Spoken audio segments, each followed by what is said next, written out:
the first time since 1969, the Sports Car Club of America's National Championship Runoffs returned to one of their historic homes, Daytona. Welcome to the 52nd SCCA Runoffs presented by Garmin Verb at Daytona International Speedway, brought to you by Mazda. The run for the medals begins now. And we welcome you live to Daytona International Speedway, coverage of the 2015 SCCA National Championship Runoffs, presented by Garmin Verb. I'm Rick Benjamin. Great to have you with us for our Friday afternoon coverage. My good friend Dorsey Schrader is alongside. Hayward Wagner will have our coverage on pit road. H Production up first here today to kick off our Friday afternoon's worth of racing. Got a lot of great racing for you. H Production, Formula 2, Formula 500. STU, B-Spec, and then Spec Miata tonight. So we've got a lot of great action for you as we get going here this afternoon. Should have an 18-car field in H Production coming your way very, very shortly. Let's set the scene downstairs on pit road. Hayward Wagner. Guys, it has turned into a Florida scorcher here in Daytona. The sun is out, the surface is hot, the air is hot, a lot of humidity. Some of these cars coming out in H Production, carbureted cars, so the tuners definitely being challenged as we've had cold conditions, warm conditions, and wet over the 4 days of qualifying. Yeah, certainly going to be a change for a lot of these drivers from what they may have seen here earlier in the week. You've been here all week. I got in Tuesday night. What is it?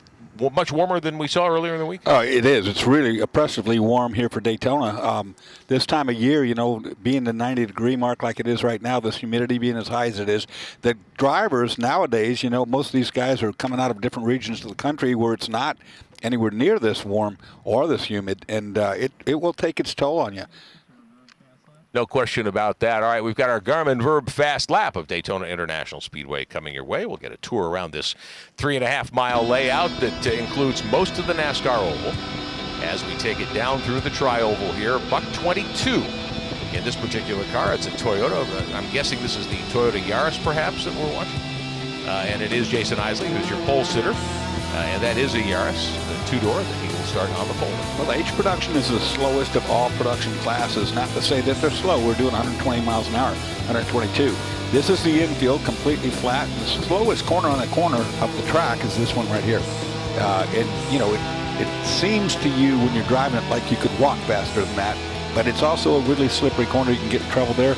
The fastest corner on the infield coming up right here, and we call it the kink, left hand flat out in this car. But you have to be on the money. It's a narrow little thread the needle kind of corner down into the right-hander. You're setting up right now to go back up onto the banking, so your mind is thinking about, okay, this next corner up ahead, I got to get this one done right. It's flat, it's off camber, it's real difficult, but it leads onto this long back straightaway, so you really have to nail this. You'll see them working through here. Come up the banking. Now, with a slower car, you want to get off that wall and down onto the apron. And you see him right now. Not on the apron because they've disallowed you running down there. In some of the races in the past, cars have actually driven around on the bottom of the apron to even make the track shorter. But Chief Stewart says, do it this way. Got to be outside the double yellow lines here. Outside the double yellow lines, getting down here, ready for the bus stop chicane. It's a very fast left, right, left. You'll see right here, he's going to go down 2 gears, flick it in here, and it goes right back to the right. Now, the more you run here, the more people drop wheels. It brings sand up. That can be a skating rink through there. You have to really watch and look ahead every lap to make sure it's not full of gravel, full of dust, grass, whatever. Back on the bottom of the racetrack, shortest way around the banking. These little cars, they don't want to be up on the top if they can help it because they're horsepower hindered, if you will. Jason Isley from California. Driving the Racer.com Toyota Yaris 3-door. It's got a hatchback. And up onto the tri-oval. So you can carry groceries. There you go, absolutely. If you get hungry out there. Or spare tires in a toolbox. That which too. Would be more apropos. Used to be a mechanic, but nobody's that brave. Over the stripes with Jason Isley, your pole sitter in H Production, giving us our Garmin Verb Fast Lap around Daytona International Speedway. Now, H Production used to be bug-eyed sprites, Fiat 850s, things like that. You'll still see some open cockpit. Most of it now has been changed over to the cars that you're seeing on the grid here. Interesting field. You've got old Civic hatchbacks. Mm-hmm. You've got some, I see a VW Golf, looks like a Datsun 510 toward the back of the field. Some cars maybe eligible for vintage racing as well. Yeah, all of them eligible vintage for sure. Box cars, I call them. They're shoebox cars, and They'll surprise you. They've got bigger engines than the old Bug-Eyes. Why don't they run the old cars? Well, there's not many of those left. You know, old Bug-Eye Sprites and stuff are become worth more money now, restored, than they ever could be as a race car. Absolutely the case as we take a look. There are a couple of open-wheel cars, a lot of open-wheel cars in the paddock, of course. A lot of cars that will be seeing action a little later this weekend. Some cars getting hardship laps and so forth. But in the meantime, we get set to send our H Production field away. Let's head back to pit road, get an update from Hayward Wagner. All right, guys, H Production rolling to the course. Jason Isley, your pole sitter. Couple of guys to keep an eye on, Sam Moore and William Perry. These are guys who have been longtime Southeastern IT racers, have done very well at the American Road Race Championship, taken championships there, moving over to the majors and national racing level to be able to qualify for the runoffs. This is their home turf. They know how to play the game here. The other car to watch, the second place qualifying car right now, went out on a hardship lap before the last session, so there may be an issue there. At the start, though, all eyes will be on Isley. His cube mate at Sports Car Magazine, Philip Royal, won a championship in T4 a couple of hours ago. If Isley can't do the same thing here, he's going to be picking up lunch for a full year. Ooh. Now that's quite a wager. I'm guessing Isley didn't have a lot to say about that. I think he was probably told this is what it's going to be. Jason Isley will be on the pole. We'll take a look at your starting lineup here as the H Production field rolls out. And again, Doris, this is one of those cases, and maybe it's because we've got this big racetrack, 3.5 miles here at Daytona, to contend with. There's a fair gap between the Yaris of Isley, who starts on the pole. His best lap, a 2:18, making a 2:17.3. Second fast qualifier, Brian Lynn out of Hermosa Beach, California, and one of the Honda CRXs in the field, 2:18.3. So about a full second difference between first and second. Another couple of tenths back to William Perry from Sale Creek, Tennessee, the Chattanooga region. He is in an 87 CRX, the Rivergate Speed entry, and he will start in the third position as the field rolls away. Brian Lynn in second place, a very accomplished racer, a very clean racer. What I will say about these cars, they're pretty boxy. They're not going to be aerodynamically clean, so drafting is going to be important. But more than that, these have the least horsepower of any production class that there is. That means they're going to run into an aerodynamic wall at about 120 miles an hour. It's not going to go anymore. You're going to need help from someone. You see one of the open cockpit cars, that is Spitfire, Triumph Spitfire at the back. You need help drafting around this place to get these cars to get up to speed. They just don't have the power to propel themselves any quicker. In fact, if you dropped them at 35,000 feet from an airplane, it still won't go any faster. That's all it's got. Terminal velocity. And don't try this at home. We don't recommend that bit of science experimentation here, but I'm pretty sure it's right, though. I'm sure you are a scientist, that's for sure. All right, H Production on the racetrack. Now we'll show you our starting lineup. At the top of your slide, on the pole, he's driving the 99 car. Alongside is Brian Lynn. We talked about him. Dorsey mentioned how strong he is in the 37. That is a Honda CRX. Second row, William Perry from Tennessee in the 36. That's another Honda CRX, a 1987 model. And on the outside of row 2, Greg Gopper from Wisconsin. He's out of the Milwaukee region. That is a Civic SI, 1984 vintage, and that is car number 15. Starting fifth, Michael Ogren from San Antonio, Texas. He races in the Central Florida region, though. That's the ProTech Volkswagen Scirocco. And back to sixth starting spot, Matthew Brannon from Columbus, Ohio, the Ohio Valley region entrant. He is in the 22 car, the Midwest Bayless Italian Auto Fiat X19. Speaking of cars of a certain vintage. Take a little further back in the field, Al Hulse, who is out of Sebastian, Florida. He is starting seventh in the 197. That's the Hoosier Tire Volkswagen Cabriolet. Edward Funk from Massachusetts in the 59 will start eighth. That's a Honda CRX. Volkswagen Golf of Tim Pitts from Louisville, Tennessee will line up in the ninth position. That's the Performance Tuning Volkswagen Golf. And starting 10th, Jay Griffin from Titusville, Florida, the Hoosier Tire Bowles Motorsports Honda CRX. Starting 11th, Sam Moore out of Kannapolis, North Carolina, the 21 car. That's the Bavarian Motors Honda Civic SI. Starting 12th, Philip Ellis from Jacksonville in the 86 car. That is Volkswagen Golf. 13th starter, David Stevens. And Stevens is from Alabama. That's the Hoosier Tire Datsun 510. We saw one of those in our wide shot earlier. The 07 of Andrew Wright from Tennessee, the East Tennessee Race Prep Mini Cooper. Starting 15th, the 17 of Keith Church. Lights are out on the safety car. Then you've got Vesa Silligren from Chattanooga in the 60. Tom Broering from Denwood, Maryland in the 9. And Robert Horrell from Memphis in car number 91. That is a Honda CRX. That Spitfire you mentioned, starting toward the back of the field at 17th spot. That's Broering's car. He is the driver from Durwood, Maryland. The Mountjoy's West Michigan Imports Triumph Spitfire. Well, this is the class that gave me my start 44 years ago, H production. And if the pace car stayed out, it could outrun this field.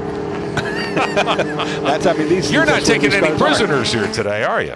Well, it's true, but that doesn't mean the racing won't be good. These guys are going to give it their all, and the cars are what they are. You know, they're all dialed in to run with one another. Yeah. Greg Gopper is has an opportunity today to complete the super sweep if he can win this race. And Gopper qualifying 4th in his Honda Civic Si outside row number 2. Safety car dives for pit road. The Yaris of Jason Isley from California, the Racer.com 2015 Toyota Yaris, leads him to green. Drafting will be key. Big shuffle for position as we head to turn number 1. Yaris, of course, a new car, a newer style car. Look at this Volkswagen Cabriolet from the outside. Big run. That didn't used to be a convertible, by the way. Really? No. That cut the top off it? Yes, he did. Wow. There you go. Moving up, trying to take 3rd away from the 37 car, Brian Lynn, who started on the outside pole. There's one of the Scirocco's on the outside trying to make a move. We've got front-wheel drive primarily all through the field here. That Spitfire, of course, is not, nor is that Datsun 510 with independent suspension all the way up. Michael Ogren got a smoker at the back. Back in 5th position. There's the Scirocco moving to the outside, doing a nice job there. That is the 5th starter, Michael Ogren from San Antonio in the 39. Cabriolet doing a good job, the 137 there. That's Al Hulse from Sebastian, Florida in the 137. Got a little smoked. I think he just locked the tire up. Very aggressive start to that car. Yeah, getting by the 37 of Lynn, who started 2nd and has given up 4 spots here already. And Brian Lynn's a very accomplished race car driver, you know, national champion. Certainly somebody that's reputable. 14 laps, 50 miles the distance, 40-minute time limit on these races. We haven't had a full course yellow yet here today. Don't want to jinx anybody, but so far it's been nice and clean. Yeah, normally I'd say, I shouldn't have said that. Well, this place, there's so much in the way of wide open spaces here at Daytona. Yeah, we really haven't had a lot of beating and banging so far. Now, these cars, you know, like I said, they've got very small engines and don't have the top speed that this racetrack was built for. So, you know, running around here at 130 miles an hour, you know, you're way under the limit of what the track can take. 137, doing a nice job. It's the car of Al Hulse from Sebastian, Florida, started in 7th position.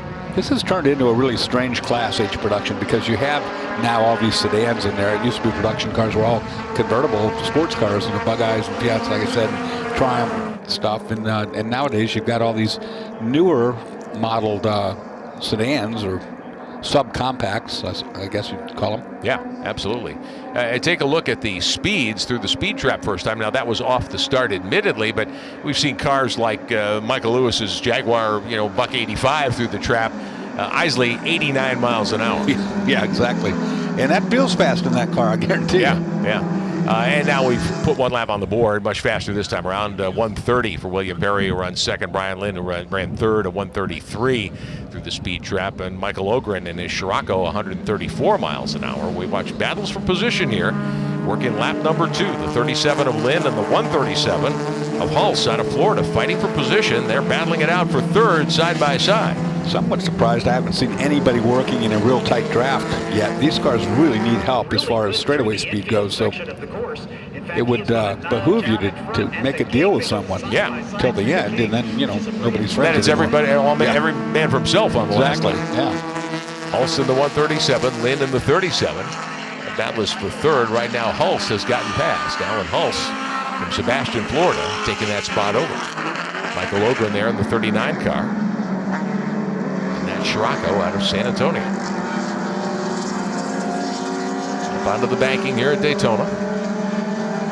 Turn 1 of the big track. Yeah, everybody should be down on the bottom, on the low line. They don't need all that racetrack up there for the speed that they run here.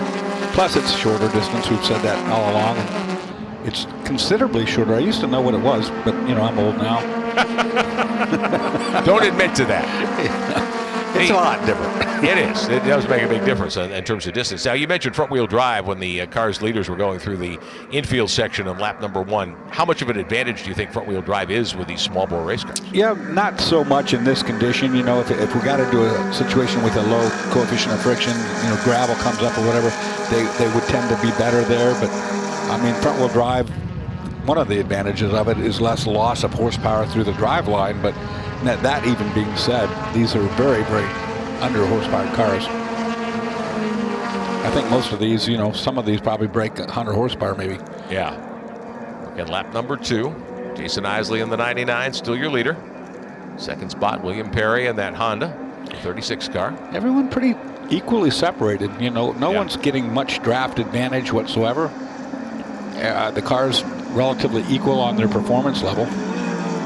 Alan Hulse in the 137, the Volkswagen Cabriolet. Where they did a little surgery to take the roof off of sedan. Huh? Yeah, I was looking at that car, you know, looks like a wedge, almost looks like a modified. Yeah, to some extent. To some extent. You know, you think about that in this era of race cars that are built off a parts shelf where you can call up a supplier and order a chassis and a crate motor and a lot of the other bits and pieces and just bolt it together, or even just buy a rolling chassis and, and maybe have it finished by a prep shop. It's cool to see guys who can still get out a cutting torch and do something like that themselves and go race. You know, you'd look at that Cabriolet and you'd think to yourself, you know, that without the windshield and the roof and all that, it'd be aerodynamically better. It's actually worse. You know, with him being out there, the air comes up out that windshield and blows over the top of the car, providing downforce. With that thing being open like it is, it actually creates a lot of turbulence, and at that turbulence, you lose speed on this. So it's a disadvantage here on this fast racetrack. So Hulse now closing in on William Perry out of Sale Creek, Tennessee in the 36, the Honda Civic for second spot. Hulse is going to move up behind. They're going to hook up in a draft here and try to run down Isley. They could be buddies. They could have made a deal too. You never know. But right now, that bump draft that's going on, even running that close is helping both their causes quite a lot. Down the back straightaway here at Daytona, down the super stretch as it's known here, heading toward the bus stop. And you want to break away and give the car in front the clean air, and you want the air on the front of your car too, so that you don't have a big understeer problem, a big aerodynamic push. Now you want to get hooked back up again. You see him, he's getting drugged right up to the back, and then he'll get to that Honda and push. These guys working together can go much faster, somewhere I would say 7 miles per hour at least, better doing what they're doing than if they were all by themselves. And it's really about the only chance they have against Isley. Isley last time around ran a lap of 2:18. Perry ran a lap of 2:19, as did Hulse, but hooked together they ran a lap of 2:15. Right. So knocked about 3 seconds off the lap. That's what they're doing right now. Those two have made a deal. They know they have to catch that car up in the front. The Toyota's running away with it if they don't work like they did. And see how he backed away again? So these two guys exactly doing what they need to do. They should be really quick like that. William Perry out of Sale Creek, Tennessee in that red and white Honda Civic in second spot right now. A.J. Hulse out of Sebastian, Florida, and that Volkswagen minus its roof. Closing back in third. They made 2 seconds up on that one lap by doing what they did. The only thing you have to watch for when you're doing that is that when you square up, when you go to hit the guy, that you're dead straight with his bumper, because otherwise you start to turn him. If he gets turned, it slows you up. But if you do it like these two guys look like they've done it before, if you were to turn the guy and pass him, that would be a penalty. If you were to turn the guy and he spun out, that would be a penalty as well. As long as you can push and not make a position change or, you know, disrupt the flow of things, it's okay to do what they're doing. But as we were watching these two cars draft last time around on the high banks, there was actually a gap of maybe 6 or 7 inches between the two cars. So it wasn't bump drafting in the classic sense you think of NASCAR racing, where they actually do lock bumpers and push each other around a place like this. Hayward Wagner on pit road. Yeah, guys, I was just up on the roof of the 500 Club with Will Perry's parents. I asked them how their nerves were about the race. Mom was a wreck. Dad says it's just another race. They were really excited to see Will get matched up with the Volkswagen, have an opportunity to have a push partner to see if they could catch Isley. Isley's another guy here from California without much crew, so we don't have anybody who can talk to with him. But before the race, he told me he thought it would be a factor that these Hondas are all running 13-inch wheels. He's running a larger diameter wheel. a taller overall tire, which is less RPMs, less wear and tear on the tire. So he's hoping that he can get away and then rely on his reliability to keep a gap on the rest of the field. Well, there's an interesting concept right there. Rolling distance on a tire makes a big difference, obviously. You know, if you do a 15-inch tire and you roll it from valve stem all the way around the valve stem, it goes a further distance than one that's 13 inches. Sure. So it's turning less times around to do the same amount of mileage. All right, let's see what happens this time as, again, Perry in the 36, Hulse in the 137. The blue Volkswagen hook up in the draft here through the tri-oval. They chopped 2 seconds out of Isley's lead last time. Now they're going to get racy at Laguel. Oh, trouble for the 11 car. I saw this earlier. This was parked over at the bus stop. He either didn't make the chicane, but you have to come to a full stop if you don't. He did that over there, but now he's made a full stop somewhere else, and so I think we have mechanical. I see a Datsun 510 down there too on the inside of turn 1, so we've had 2 mechanical issues actually. The 11 car, Tim Pitts out of Louisville, Tennessee, the performance tuning Volkswagen Golf, a 1990 Golf. Coasting off, out of power evidently, and off the racetrack into a safe area, so no caution flag. Again, we mentioned earlier, we have not had a single caution thus far today in the first 5 or so races of these 2015 SCCA National Championship runoffs. Here comes Hulse in that 137, that blue Volkswagen, minus its roof, taking right back in on the 36 of William Perry from Tennessee. As these race cars get older, parts become more hard to find. If you blow an engine and throw a rod through a block, you have to go out and find a block and the pieces to build an engine from. Well, there weren't that many of them, to be quite honest with you, over a period of time that, you know, are eligible. So that's why we don't have the cars that we used to in this class, and we have cars now that, you know, are of a newer nature, if you will, like that Toyota in the front's, you know, pretty new. Brand new car, 2015 model Yaris. For Jason Isley out of California, Costa de Casa, California. Here's your race leader, hoping to close the deal and win the gold medal here at the SCCA National Championship runoffs. On the backstretch, the whole front of that Volkswagen Cabriolet is square, so it's nothing but a big bumper anyway. Yeah. So use it. Dropping down into the bus stop as they work to cut some distance out of Isley's lead. Perry in second in the Honda, Hulse third in the Volkswagen. Perry in that red and white 36 up onto the banking again. It's hard for these guys to do this, what they're doing, because it's not. Oh, we've got a full course yellow, something. See, I jinxed them. First time today. Well, there was a car back there in the bus stop that's been sitting there. Pitts in the 11, stopping back on. So they're going to take care of some issue out on the racetrack. But what I was saying is, it's hard for these guys to do what they're doing because they don't normally do it. You get used to it in NASCAR. There's the 11 car. That's what we were talking about. The Volkswagen sitting at the bus stop, I think mechanically hindered, but you can't see through the car in front of you if you do a lot of that. NASCAR guys are just turning left at the end of the straightaway. You know, it's different. They're not adjusting speed like these guys have to. It's tough. I mean, they don't get to practice this. Absolutely. All right, coming to the stripe here. Cars a little further back in the field. Michael Ogren running 5th in the 39 and 6th to 59. Edward Funk out of Massachusetts. Could be a pass under yellow. CRX, yeah. We went full course yellow, as you see right there, double yellow, and we know that car is back there in the bus stop. So any pass made, the yellow flag is at advisory from the standpoint of it's telling there's something's wrong, but it's also a demand flag, and the demand is no passing. 5 laps are complete, 9 remaining here in the H Production feature on this Friday of the 2015 SCCA National Championship runoffs. Jason Isley is your leader in that Toyota Yaris, the 99 car. Second spot belongs to the 36 of William Perry. Alan Hulse third in the 137 car. We will take a timeout while we are under full course yellow. More to come here at Daytona. The 2015 SCCA National Championship Runoffs, presented by Garmin Verb, is being brought to you by Mazda.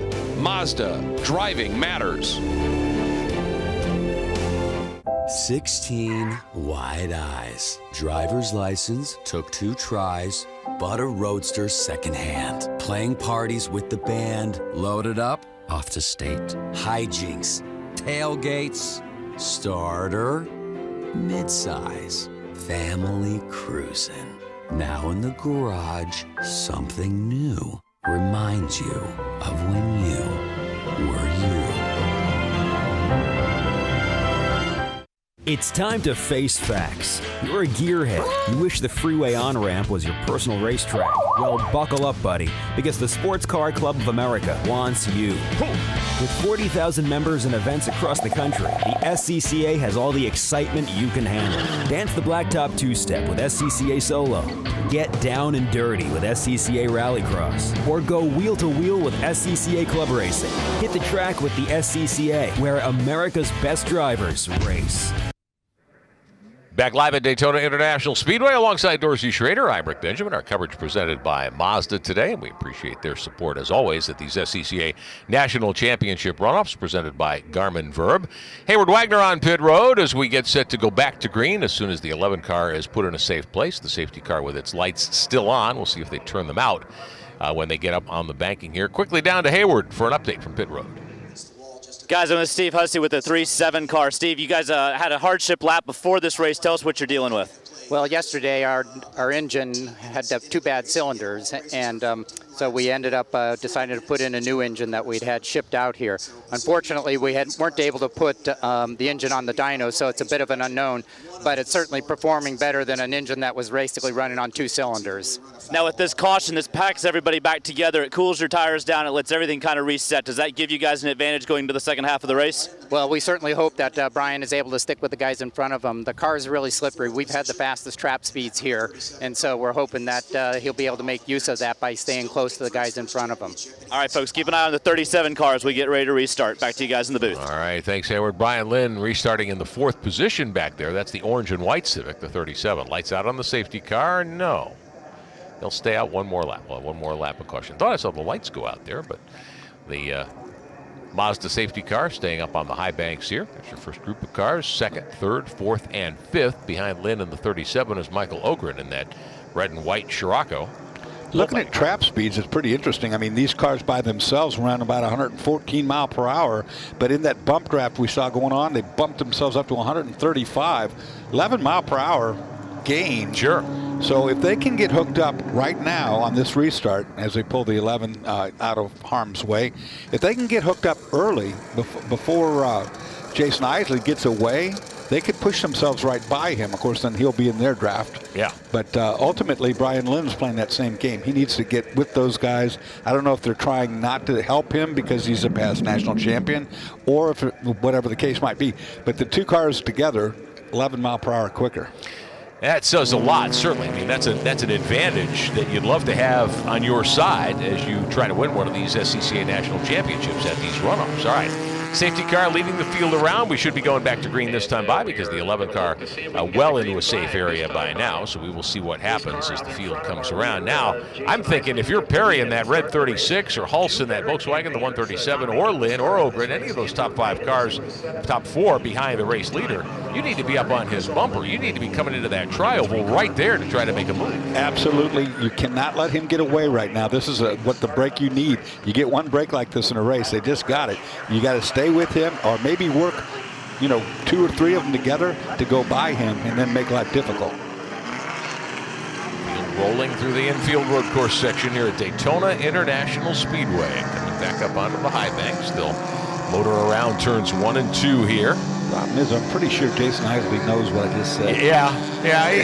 It's always a fun cat and mouse game to take a look at, I think, from a fan's perspective, because you're thinking, okay, if I was driving that car, here's what I would be wanting to do. Meantime, the guy you're thinking about, you would be wanting to attack for a pass or a lead or a win. Well, he's playing defense. Yeah. 2nd, 3rd, and 4th really need to be friendly right now with one another and not do anything more than try to run that Toyota backwards. Yeah. Get him behind you somehow, because there's no question what the fastest car is. But these guys working together can even exceed that. Well, that's what I'm wondering. The other question that pops to mind, Dorsey, and you see this in other forms of racing with bigger, more high horsepower cars. If you get 3 or 4 cars hooked up in a draft, would that be even better? Yeah, it would. No doubt about it. You look at Isley by himself out there winning the race. The fastest time he's done in a trap is 128.4. Everybody else has run 135s, 134.1s. All the other cars, 2nd, 3rd, and 4th, have run near 135 mile per hour. So their destiny is clear. They got to work together. Best lap time so far for Isley at 2:18.67. Best lap time for A.J. Hulse, who restarts 3rd in that blue Volkswagen Scirocco, a 2:17.9. Now, that's a healthy difference. That's 7/10. So, again, you would think if the 2nd, 3rd, 4th place cars could all hook up nose to tail here and attack Isley, they might have something for him. That's the only chance they have. halfway this time by. This will be 7 laps complete, 7 to go here in the H Production feature on a Friday at Daytona International Speedway. Short of mechanical failure. And we've had a good bit of that in some races here today, but Yeah, so far these cars have been bulletproof. This racetrack is tough on cars because of your, being on wide open throttle for so long. Safety car dives for pit road. We'll see what the second, third, and fourth cars can do. Perry, Hulse, and Lynn as they try to groove up. A couple of cars go side by side deeper in the field, trying to hook up and make a move. Here comes Hulse in that 137, right up behind William Perry. Yeah, see, Brian Lynn there too. That's not helping with the cars side by side. And there's going to be a Oh, turn. contact. The 39 gets sideways. Only a front-wheel drive car can recover from that spin that should have happened right there. Michael Ogren gets it sideways and is able to recover. Got a little help from his buddy, who's not his buddy anymore right there. Yeah, you might have a little discussion about that after the checkered flag. Meantime, race leader Jason Isley trying to get a gap going once again here on Perry in that Honda, the 36 car, and the third place machine of Hulse, the 137. Race 3 really got to keep a clean lap, at least for 2 or 3 laps. Let's run clean. Let's see if we can't get by the Toyota, and then we'll race at the end. That's the way to play the game. See, a bumper cover on the 59's getting ready to fall off. I don't know if they'll black flag him for that or not. It's just a rubber piece. That's the Fiat X19 back there, that other open-top car. Talking about cars that have been doing this, that have been racing in this category for a long time. A Fiat X19, another one that was built in the 80s. Oh, yeah. It's 30 years old, and it's street version, certainly. But Isley able to build the lead back once again. Yeah, that's disgusting work. When you're one of these second, third, fourth place cars and you see that happening, it's like, oh boy, it'll be a long day. Yeah, and that I think speaks to the necessity. Brian Lynn, though, has moved into third. He's gotten by Hulse.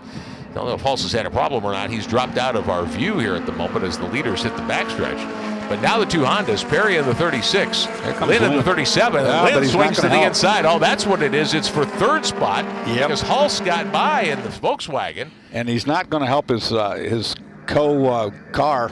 Yeah. He's going for it himself. Hulse says, okay, it's time for me to try to mount a charge here.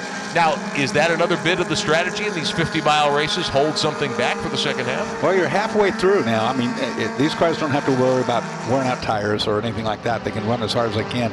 But it takes a while to get a charge going and a pass attempt made. So I think Brian Lynn's taking what he can get right now, thinking that, okay, we're halfway done. I got to work the second half of the race. A little further back in the pack. We've got a battle here for 5th, 6th, 7th, 8th. The 39 of Michael Ogren. The 59 of Ed Funk. The 15 of Greg Galper, a guy who's been doing this very successfully for a long time as well. And again, some of these cars, deeper in the field, go side by side. Not what you want to do in a case like this. No, and we talk about different race cars for different horses for different courses. Yeah. And certainly those boxy sedans probably aren't the right thing to have at Daytona. Yeah. Given the option of doing something different than that. Brian Lynn, of course, we've seen him win in a Triumph Spitfire before. Different class car, but he's run those cars. That car would be a better choice, I would think, with the exception of engine size, which is different. You do need horsepower at Daytona. No question about that. As the leaders work the infield road course here at Daytona International Speedway. Lynn in the 37, getting by Hulse now for second spot, and we'll see if these two can hook up in a draft and be more effective maybe at trying to track down the race leader. They need to start definitely pushing on one another and get those speeds back up to 135 or what we saw from them before. Right now, running 115, they're not getting the advantage over the Toyota up front. Perry in the 36, meantime, starting to get things sorted out a little bit and catch back up to that second and third place draft. Brian Lynn there in the orange and white 37, and then Hulse in the blue 137 car. That is the Volkswagen with the roof removed from. Yeah, they're all running like 115 mile per hour right now in the trap speed. So they're down, 12 mile per hour from what they were running when they were really pushing one another. If Lynn can get some help here from Hulse, he's got an opportunity, I think, as well, because Isley's lead last time by was less than a second. And Lynn pretty quick here through the bus stop, in trouble for the 86 car. Another Volkswagen. It looks like he's pulled himself off out of harm's way. Philip Ellis running 10th at the time. He's not happy. No, he's frustrated, no question. I mean, you work so hard to get here. Oh, you do. And there are not a lot of big buck teams in the paddock. Most everybody here is a racer on a budget. Yeah, it doesn't make any difference if you're in H production or if you're in a Formula V, which is under budget, under class type of car. You're still here. It is still Daytona, you know, and it's just a really, really big thing. This is the biggest thing in their lives. Yeah, absolutely. You know, they bring their families with them. They bring everybody, all the support, all their friends. I mean, this is the pinnacle of road racing for amateur road racing. Down into turn one, meantime, no draft, but Brian Lynn with that brand new motor in that race car just shipped in here for installation today before the H production feature. He's showing He is starting to close in on Isley. Yes, he is. I ran 13 of these runoffs and never won one of them. I had to turn pro. You know, that lap that Brian just ran without any drafting help was a half a second faster than Isley up front. You saw him lock the rear tire. Yeah. Just tells you he's pushing really hard right now. Just saw some smoke came out that was not tire, though, and that wasn't good. Gap last time by 0.6 of a second between Isley, your leader, in the 99, Lynn in the 37. They run speed. Yeah, they've turned up the wick for sure. Right there in third spot is Hulse in that Volkswagen, the 137 car. So the top three pretty closely bunched right now. Brian Lynn's car is pretty aerodynamic. I mean, when you look at that car right now. With that fastback, it would have to be. Yeah, and he's done a good job of doing all the things right. Like the headlight, you know, where the headlights go in there, he's got all that tapered off really nice. Not big gaps. That's something that people forget when they come to Daytona. The body fit, from the hood to the fenders to everything's got to be smooth. So a lot of cars with white tape, with duct tape essentially, but racer tape covering up over the seams and over the fasteners and various things like that to do exactly that, to try to clean the bodywork.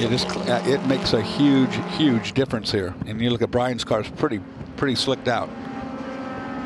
You know, the NASCAR cars use clear silicone. They fill the gap in. Sure. You know, and it just, there is no gap. Yeah. And they take that away from you after a while. Yeah, 9 complete. Working lap 10, there'll be 4 to go this time by. Little sideways there with Jason Isley.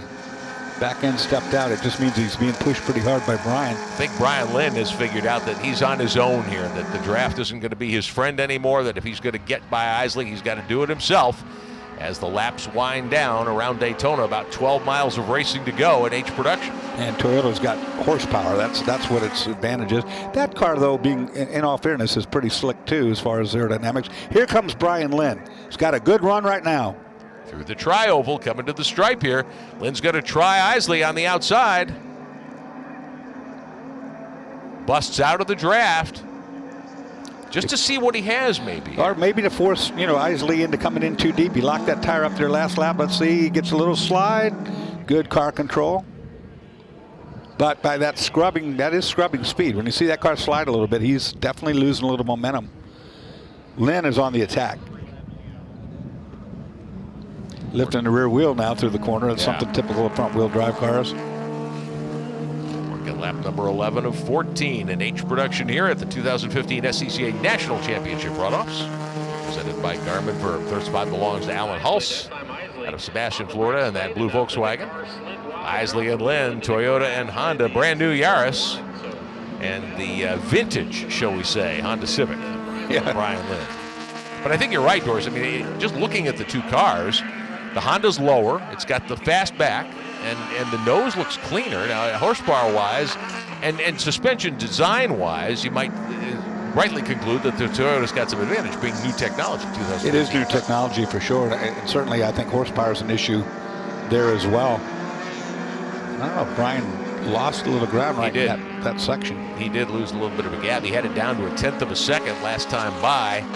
And now we'll see if Hulse can catch up to Lynn, if they can hook up together and take another run at the race leader. But Hulse is back their ways. He's got some work to do to catch the second place car. Scoring strip, top of your screen. Keep track of where your favorite drivers are in these 2015 SCCA National Championship Runoffs. There's Isley. He's led all the way after qualifying on pole in that Toyota. Lynn second in that vintage Honda Civic. There's your third place car of A.J. Hulse. Ironically, nobody really has a huge advantage anywhere on the track. I mean, I think the Volkswagen's got power. I mean, the Toyota up front's got a power advantage probably, but they don't separate themselves from one end to the other that much. Isley opening the lead back up again here. 3 to go this time by. Golf carts in the race. at the tri-oval. Now he's got a little bit of a run going right here. Brian Lynn's starting to make up some ground. Now, could he be, as a veteran, as a former champion here, is he a guy who might be looking for a different line, might be saying, okay, what am I going to do on the final lap? How do I? Oh, Isley wiggles, goes off, not into the grass. Now he does go into the grass. That's what I was talking about. Brian Lynn, can he take advantage? He does. Brian Lynn forced a mistake by Isley. Lynn pounces to take the lead. I saw he had a big run going on him, and I thought, okay, you know, you got to run him into that brake zone as deep as you can, make him make the mistake first. But now, can he hold him off? With a more powerful car behind you, you have to be pretty clever now. So Brian Lynn captures the lead here on lap number 12. There'll be 2 to go next time by. I mean, for Brian, he's got to run as smooth a lap as he can right now. Don't give up any speed. Make sure you don't leave the inside open. He didn't there. Make that Civic as wide as possible here. Yeah, you got to break that momentum from the Toyota, because he's got you on power. There's no doubt. Don't let the inside open. He doesn't. Good job there. This is where it's going to be tough to defend. Bottom of the banking. There's not enough. There's not enough Honda for as wide as Daytona is. Trying to break the draft. Watch him dive right to the bottom there and then come back up. It's not going to work. I can tell you that. Isley able to suck right up to the back bumper of that Honda Civic. And here comes Hulse to make it a three-way festival. Looks like Isley actually has getting off the corner is where the power shows. But now the Cabriolet is going to give chase, and this could be real interesting. Now there's 3. Here he comes inside. I think he'll get him. Hulse dives to the bottom, going into the bus stop. Does a little contact there, perhaps. Jumps the curb. Now I got up on the curb to avoid the contact.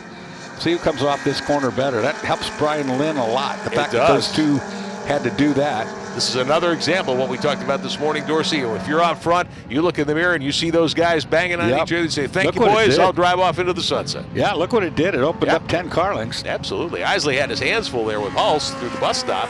That opens up Lynn's opportunity. Hulse got up on the curb, jumped the curb to avoid contact, but it slowed both of them. Here he comes again, though. The Cabriolet in the draft is going to get a good run. 2 laps to go, 2 to go for Brian Lynn. Boy, if Brian pulls this out, I mean, that's a heck of a win, because he's got a second-place car, not a first-place car, I think. Isley in the 99, little locked smoke it up show again. There, yeah. And he salutes again. Same thing. Runs it wide in one there. Yeah, I mean, I said tires don't go off on these. I might stand corrected. The back end of the Toyota is really loose now. Well, you don't have much tire in these cars, that's for sure. No, they don't have much tire for sure. That car definitely loose now on high speed. Brian doing a great job, keeping that car straight. Now, just a theory here, Doris, without ever having driven any of these cars, but I'm guessing you can tell from looking at them. Lynn's car, a much lower center of gravity than the RS. That body works pretty high in the air on them. Brian's cars, all of them, not just this one, are really clean. Yeah. He does a really good job, or his guys do, his crew, of getting every advantage they can. And you're right, look at it, slammed down on the ground. Its body is clean completely. And he's taking advantage of all the things that are not given to you. And at a place like Daytona, that is just the advantage you have with that kind of thing is just magnified. He's got trouble now, though. Isley draws back up on him. Lynn dove right to the bottom to try to break the draft. He couldn't do it. He's got to stay planted down there. Defend the inside. Well, again, the Toyota gets off the corner better, but once it gets up to a certain speed, it runs into that air block. A little bit of a bump draft there, but Lynn opens up a car length or 2 heading to the bus stop again. Isley in the exact same mode that Lynn was a few laps ago. Try to force him into the mistake now. But Lynn is in a part of the racetrack here at the bus stop that I think plays to his advantage very well. The car stays flat. Look at him. He just stays. Even when he hit that bump right there, it's pinned down to the ground really well. Here's where he's in trouble. Coming through 3 and 4 of the NASCAR Oval here at Daytona International Speedway. Interesting that the top end might even go to Lynn, but the getting off the corner onto the banking definitely is the Toyota. Now the Volkswagen falling further behind is going to lose the draft here in a minute, and we're running out of time. Brian Lynn in that 1990 Honda CRX. Should 25 get the white. years old. White flag this time by. 1 to go. Car now eligible for vintage competition. 25 years old. Look at how much he gets here. But this is where the car gets really loose, too. See if you can tuck it in there this time. Much better. Much better. Isley in the 99 knows if he's going to do it, it's got to be this time around because the white flag's And in the he air. They bumps. lean on each other. Isley gets sent to the grass. Lynn gets sent to the grass and out of competition there.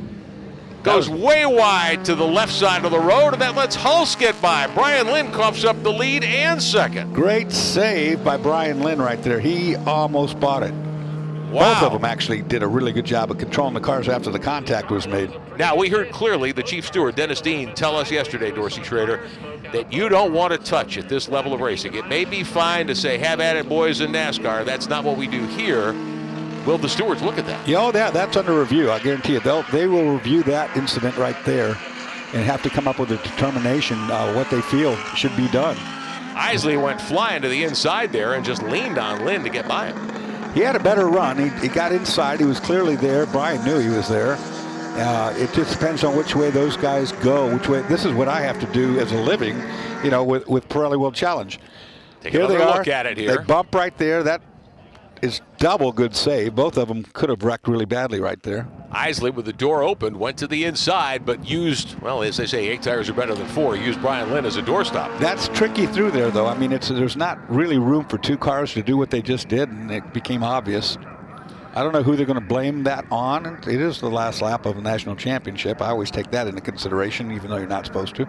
Yaris, the Oh, Yaris and he's driven loose. by Isley. And He's he's off off. in the grass. Mowed down a couple of cones and below the line. Now, will that be a penalty? Well, not a penalty probably, but he could lose the lead. I want to see where that Volkswagen is. Went through the grass there. Didn't blow the chicane, but he did go below Not the double enough. yellow line. Yeah, they got a lot to look at. Yeah, I would say so. Another no-no, according to Chief Steward Dennis Dean, when we had a conversation with him about this yesterday and how the races would be officiated. He was not forced down there. No. That was his own doing. And look, Now a here good comes run. trouble. Hulse right behind him. Here comes Lynn. He's Three-way coming. battle for the flag. They're He's 3 gonna get wide it. through the tri-oval. Oh, wreck. Hulse gets turned into the wall. Lynn goes across the line first. Hulse got up into the outside wall. Light contact there. It looks like Lynn goes across the line first. It's Pearson and Petty. I'm telling you, that With was the a bystander. replay of the Holy Daytona moly. 500 all those years ago. Wow. One of the wildest finishes we've ever seen in SCCA National Championship Runoffs competition. Scoring is telling us that Hulse went across the line first, Perry in second, Ogren in third. I don't know how that could be because that's before the stripe unless everybody's been disqualified. Looks like Lynn got pushed across first. Clearly, Lynn went across the line first on the grass. Hulse went across backwards. And that would put Isley second going over the line. But our timing and scoring does show now Isley, Lynn, and Hulse 1, 2, and 3. No, that's very true. Isley was not the first car across the line. There's no question about that. Maybe his transponder got knocked off. That could be. And we believe Brian Lynn will get the victory here. Lynn's car got across the line first. I don't No know question about that. I don't know Our about video- the transponder, but our the car video did. clearly shows that, although SCCA timing and scoring at the moment shows something different. So a wild finish Wow. to H production And- here. and We've that got a lot to sort out. Here they are coming to the stripe. 3-wide battle. That Hulse got discussion- turned. That discussion's far from over. I think Hulse, I think that was just a racing incident. I don't think there was anything deliberate there. No, I know it wasn't deliberate for sure. I mean, they were all moving around doing what they had to do. But it just gives the stewards one more thing to fret over. A wild finish in H production. Now, we talked, Dorsey, at the top of this about how these are the lowest horsepower production cars we'd see race. That's the best race of the day so Yeah. far. Hayward Wagner on pit road. Guys, this one's going to take a little while to sort out. 2 of the leaders were below the yellow line at or before the finish line. That is an infraction, so we are not going to know immediately who the winner of this race is. They're going back and looking to determine who was forced, who went by fruition, both here at the stripe and on the backside of the course. Yeah, that's what we were talking about. I mean, the stewards of the meet will have to review this, and they'll have to come up with a determination as to who did what first, whomever, and how it affects the overall outcome. This is one particular case. I'm glad I'm not in that room. This is William Perry in the 36 car. Now, he's being shown in 4th But he could be actually way up on from the there. podium or maybe in victory lane. Yeah, that was a wild one. One thing I told you, they might be the lowest horsepower cars and so forth, but doesn't keep them from giving it their all. No, that was a slugfest on the final lap here at Daytona International Speedway, and one that they'll be talking about for quite a while. Yeah. I'd say so. Jason Isley from the pole led the first dozen or so laps without much of a problem. Made a mistake, gave up the lead to Brian Lynn. Lynn opened the door. Isley came busting back by him, leaned on him, and got the lead back. Then had trouble getting out of the bus stop on the backside, went down through the grass, mowed down a cone, went below the yellow lines. That set up this three-way finish here where Alan Hulse in the Volkswagen got turned up into the outside wall, the safer barrier. Lynn and Isley went across the line leaning on each other, and Lynn's car crossed the stripe first, the Honda, the 37. I tell you what, now, that's why you come to the runoffs. Man. That is just something else. Really, hats off to the three guys. They gave everything they could do.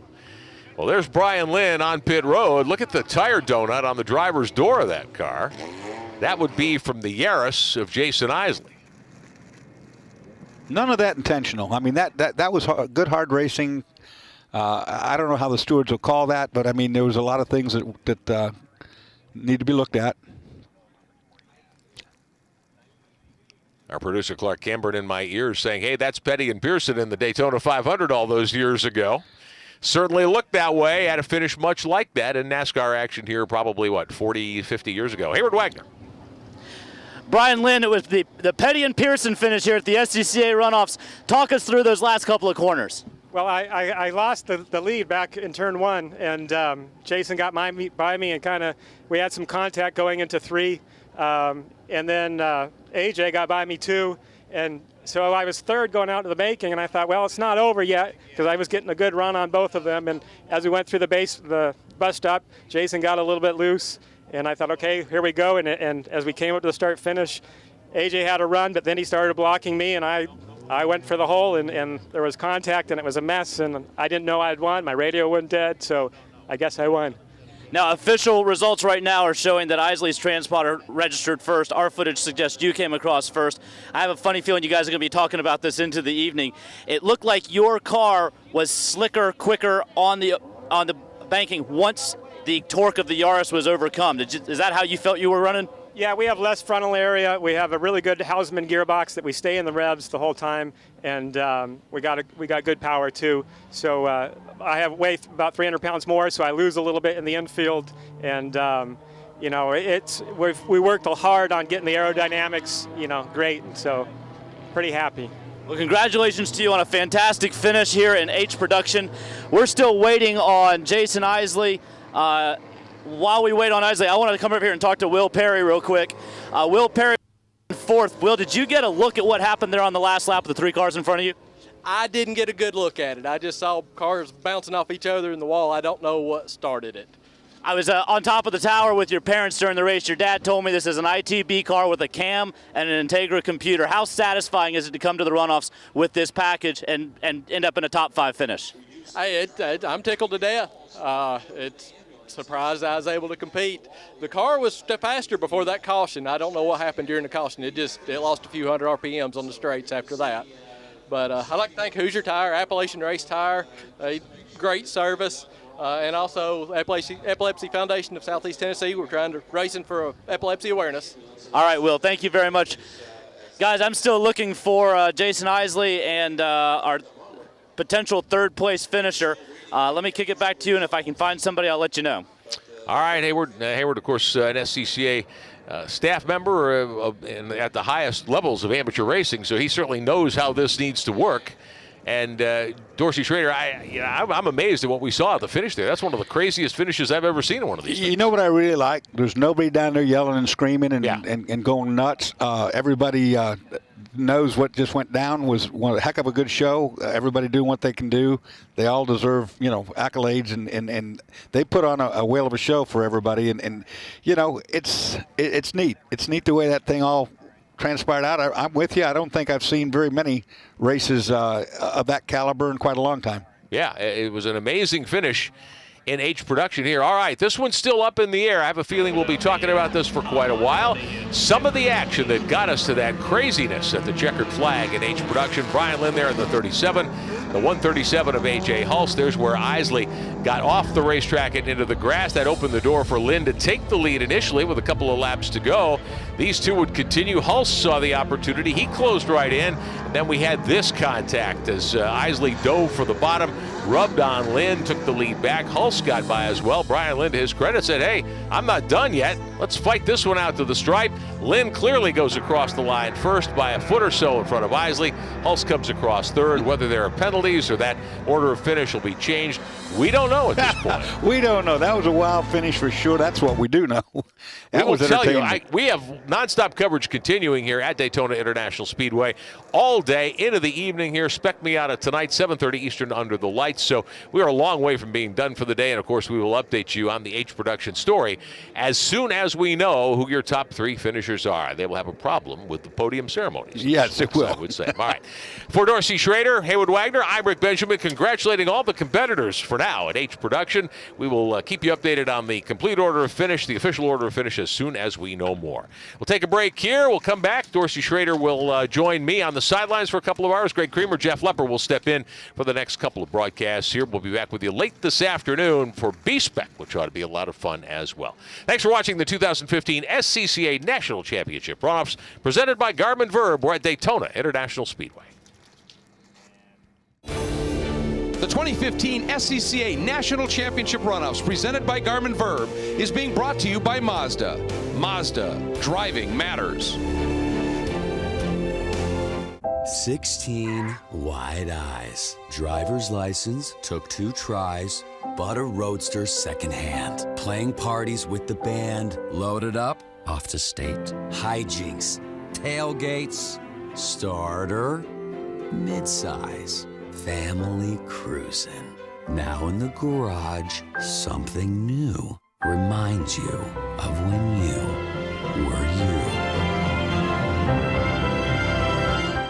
It's time to face facts. You're a gearhead. You wish the freeway on-ramp was your personal racetrack. Well, buckle up, buddy, because the Sports Car Club of America wants you. With 40,000 members and events across the country, the SCCA has all the excitement you can handle. Dance the blacktop two-step with SCCA Solo.